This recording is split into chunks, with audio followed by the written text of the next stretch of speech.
Assalamualaikum warahmatullahi wabarakatuh. Bertemu lagi kita di dalam materi daripada ekonomi mikro, yaitu pada pertemuan ke-9 tentang struktur pasar persaingan sempurna. Pada pertemuan ini kita akan membahas tentang pasar persaingan sempurna ini dengan kategori bahwa saudara harus memberikan subscribe terhadap video tutorial yang kita sampaikan ini. Di dalam pasar persaingan sempurna ini bahwa terdapat pasar persaingan sempurna yang merupakan struktur ekonomi di mana tingkat persaingan antara perusahaan berada pada titik yang sempurna.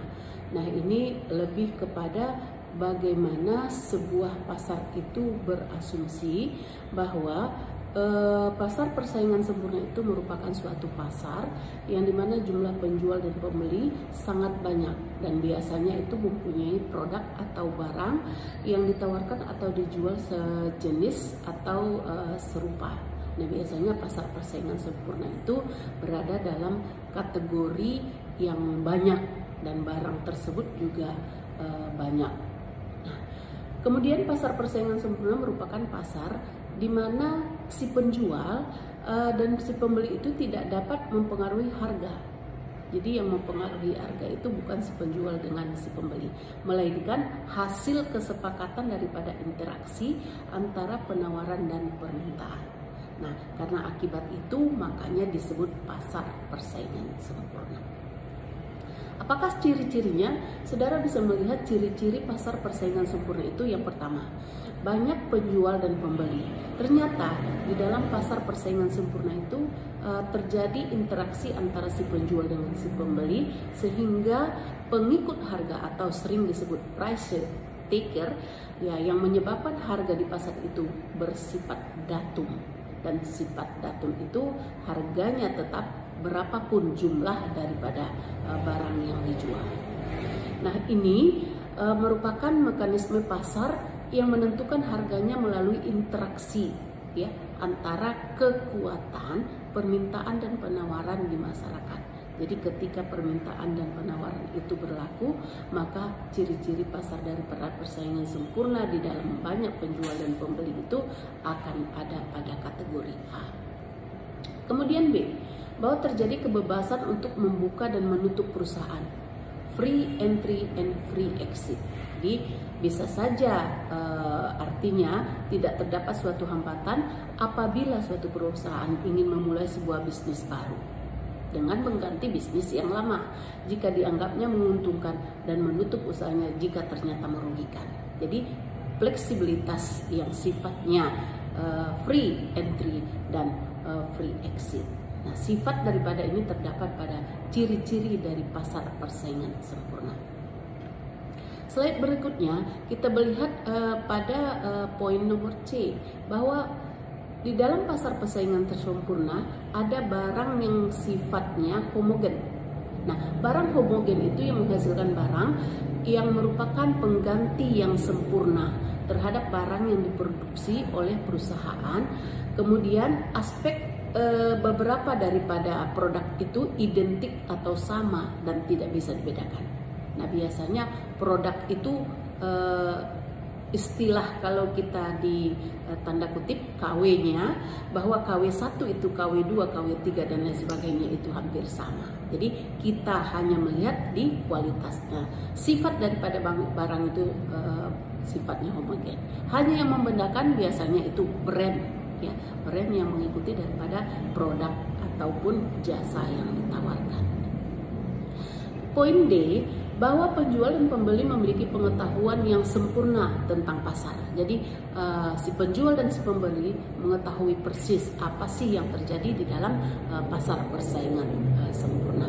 Nah, biasanya penjual dan pembeli sangat mengetahui betul tentang keadaan pasar dalam arti tingkat harga. Jadi tingkat harga price daripada barang yang berlaku di pasar itu diketahui yang meliputi setiap perubahan atau setiap kondisi atau regulasi yang diberikan oleh pemerintah. Nah, itu pembeli dan penjual jeli dalam memahami pasar persaingan sempurna. Berikutnya, ada mobilitas atau perpindahan sumber ekonomi yang cukup sempurna. Nah, biasanya tidak ada kesulitan sedikit pun ya jika sumber daya atau faktor-faktor produksi yang dipindahkan dari suatu tempat ke tempat lainnya, karena pada dasarnya semua tempat produksi memiliki kesamaan baik dalam metode pembuatan hingga penjualannya kepada pembeli. Nah, biasanya masyarakat juga melihat bahwa mobilitas daripada perpindahan sumber ekonomi itu cukup sempurna. Artinya baik dalam kategori untuk dipahami di dalam pasar persaingan sempurna. Yang F-nya, bahwa kebanyakan perusahaan itu kecil. Nah, sifat daripada pasar persaingan sempurna mengandung sebagian besar perusahaan kecil. Karena tadi free entry, free exit itu karena dia membandingkan dengan ukuran keseluruhan pasar, maka sifat daripada pasar persaingan sempurna itu adalah perusahaan yang kecil. Jadi sifat badan usahanya kecil. Nah, hal ini memastikan bahwa tidak ada satupun perusahaan yang dapat melakukan kontrol pasar atau harga.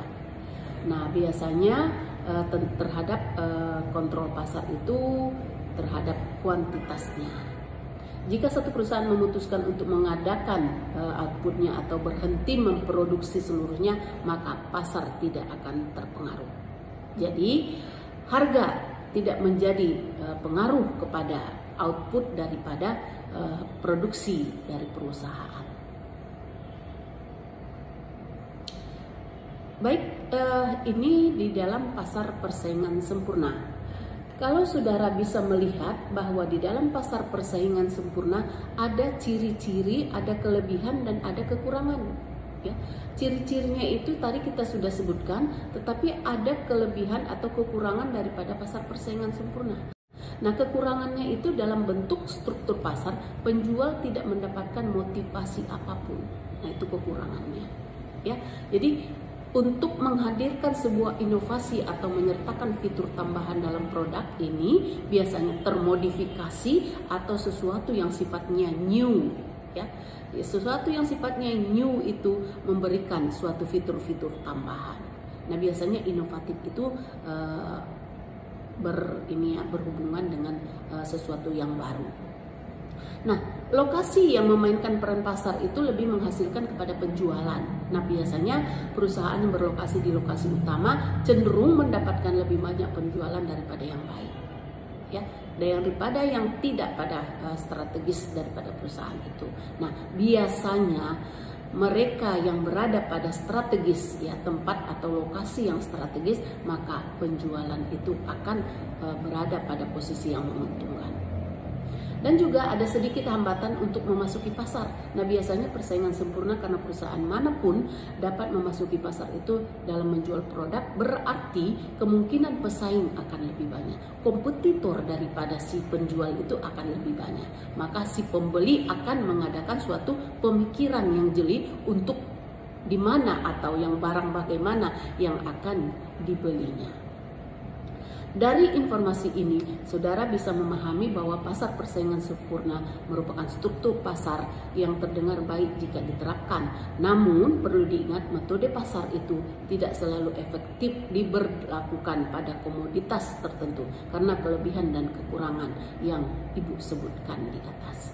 Nah, apabila saudara sudah mendengar dan memahami keseluruhan daripada materi kuliah kita pada pagi hari ini, maka saudara boleh subscribe dan saudara bisa memajukan beberapa kriteria pertanyaan. Terima kasih, sampai jumpa di pertemuan kuliah berikutnya. Salam, jaga selalu kesehatan. Wassalamualaikum.